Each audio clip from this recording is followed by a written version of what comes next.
Allah telah menggantungkan yang pertama ketaatan dan mencari ridho suami. Itu poin penting karena setelah menikah maka ketaatan yang tadinya kepada ayah pindah kepada suami. Hadis-hadis ini perlu bapak ibu terutama renungi ya, dan bapak-bapak juga sampaikan kepada anak perempuannya, kepada saudarinya, perlu dibahasakan. Yang pertama hadis riwayat Muslim, kata Nabi SAW, bila wanita, istri manapun menjaga 5 waktu sholatnya, ibu-ibu renungi baik-baik, tanpa disebutkan sholat sunnah. Ibu kalau sholat sunnah berarti ekstra, 5 waktu sholat saja, wajib. Berpuasa Ramadan, tidak disebutkan puasa Senin Kamisnya, puasa itu tambahan, kalau dia lakukan itu luar biasa. Puasa Ramadan, dan dia mentaati suaminya ya. Maka pada saat dia meninggal dunia, ia akan diberikan pilihan untuk masuk dari 8 pintu surga. Dia boleh pilih yang mana dia mau masuk. Ibu-ibu perlu tahu ya, 8 pintu surga itu, pintu ke-8 itu pintu tertinggi, ada derajat ke-100, namanya surga Firdaus. Bapak-bapak, kami ini kalau mau masuk ke sana harus 4 golongan. Nabi-nabi pertama, dan saya sama bapak-bapak sini sudah tidak ada peluang untuk ini, karena Nabi Muhammad SAW Nabi terakhir. Yang kedua harus siddiq. Siddiq ini tidak pernah bohong seumur hidup ya. Di antara sahabat yang dapat julukan siddiq Abu Bakar, tidak semua sahabat. Ini juga kecil peluangnya. Yang ketiga adalah syuhada. Syuhada harus perang, mungkin dilukai sama musuh, mati syahid. Ini juga butuh perjuangan besar. Yang keempat masih ada peluang, jadi orang soleh.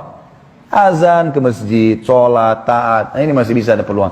Ibu-ibu jaga 5 waktu sholat, puasa Ramadan, layani baik-baik ke suami, mati bisa pilih. Yang ke-8 ya Allah surga Firdaus, bayangin.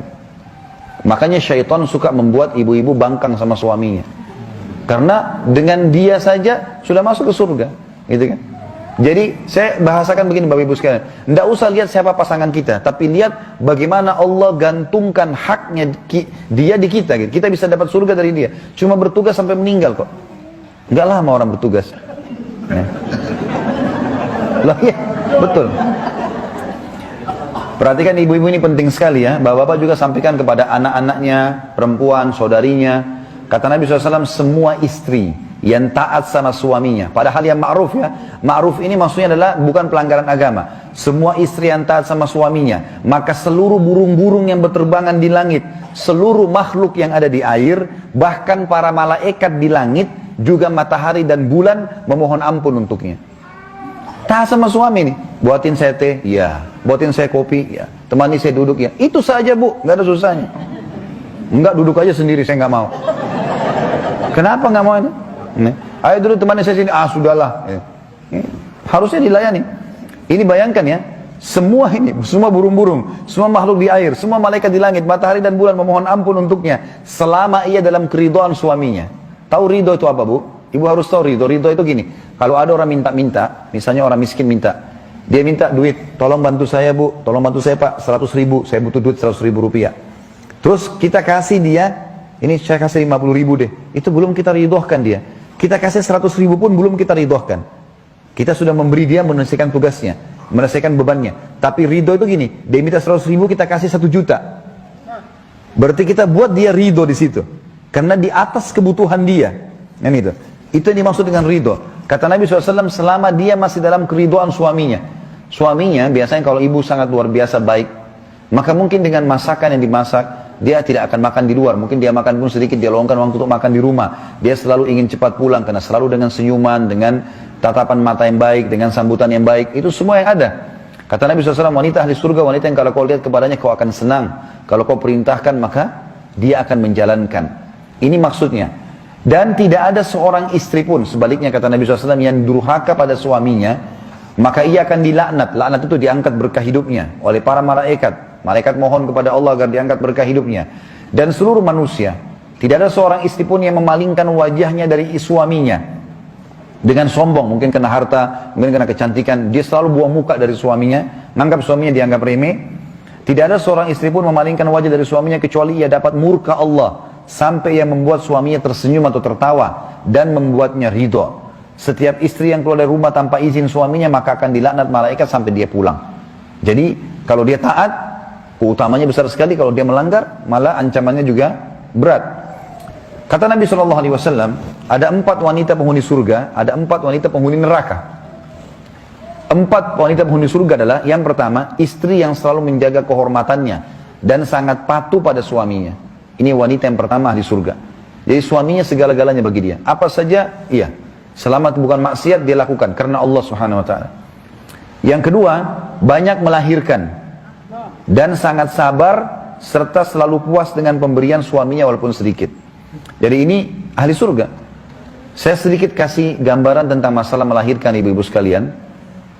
Perlu kita tahu, dan ini memang penelitian para ulama sudah diadakan, keluarnya haid setiap bulan itu adalah peremajaan rahim. Peremajaan rahim. Makin rutin haid keluar, maka makin sehat si wanita tadi. Normal, kecuali dia lagi dibenahi, ya, dibibiti oleh sperma suaminya. Tapi kalau tidak, maka itu lebih baik dia haid. Makanya kalau perempuan tidak haid, dia bisa jadi masalah. Karena itu peremajaan rahim. Puncak daripada peremajaan dan membuat dia awet muda, membuat dia sehat adalah nifas. Dan itu terjadi kalau melahirkan. Jadi melahirkan itu, kalau ada persepsi yang mengatakan, oh kalau banyak melahirkan nanti jadi lemah fisiknya, oh jadi tua, ini salah semuanya.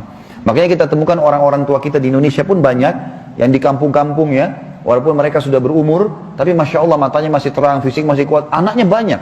Karena pengaruhnya di situ. Allah nggak mungkin membuat ibu hamil, dan suami tidak mungkin hamil. Cuma satu pihak.